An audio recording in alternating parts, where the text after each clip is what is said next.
আসসালামু আলাইকুম এভরিওয়ান, কেমন আছেন সবাই? আজকে আরও একটা পার্সেল হাতে পেয়ে গেলাম। হাতে পেয়ে ভাবলাম আপনাদের সাথে একটু আনবক্সিং ভিডিও করি।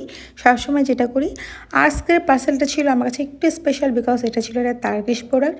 আপনারা সবাই জানেন তার্কিশ প্রোডাক্ট আমার কত পছন্দ। আগে আমার বাসাতে প্রচুর পরিমাণ তার্কিশ হোম ডেকোরের আইটেম থেকে শুরু করে কোকারিজের আইটেম লটস অফ ছিল। নট অনলি তার্কিশ, দিল্লিরও ছিল। আর আমি প্রচুর ঘর সাজাতে কোকারিজের আইটেম কিনতে পছন্দ করি প্রচণ্ড। নট অনলি ঘরের মানে শোপিস, বেডশিট থেকে শুরু করে পর্দা, কুশন সব কিছু একটু ইউনিক হতে হবে। কোকারিজের আইটেম নিয়ে তো কোনো কথাই নেই, ফার্নিচার কম থাকুক বাট একটু ইউনিক হতে হবে। এইটা হচ্ছে আমার কথা। তাই হোক, সবই তো শেষ।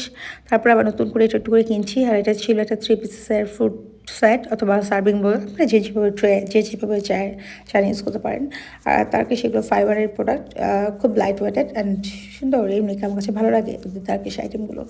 যাই হোক, টুকটাক করে একটু করে কেনার চেষ্টা করছি। আর এটা ছিল ট্রে 2 পিসেসের একটা একই রকম। আর আমি ডিপ কালারগুলো চুজ করেছি। এগুলো আবার স্ক্র্যাচ পড়ে, আমি এগুলো ইউজ করে টু তো এগুলোর উপর স্ক্র্যাচ পড়ে, তাই একটু ডিপ কালারগুলো আর কি পারচেস করা। এই তো এখনও পর্যন্ত আমাদের বিড়িতে যে বাণিজ্য মেলা হচ্ছে যাওয়া হয়নি। গেলে অবশ্যই খুব সুন্দর একটা ব্লগিং পাবেন ইনশাল্লাহ, আশা করা যায়। ততক্ষণ পর্যন্ত ভালো থাকবেন সবাই। আল্লাহ হাফেজ।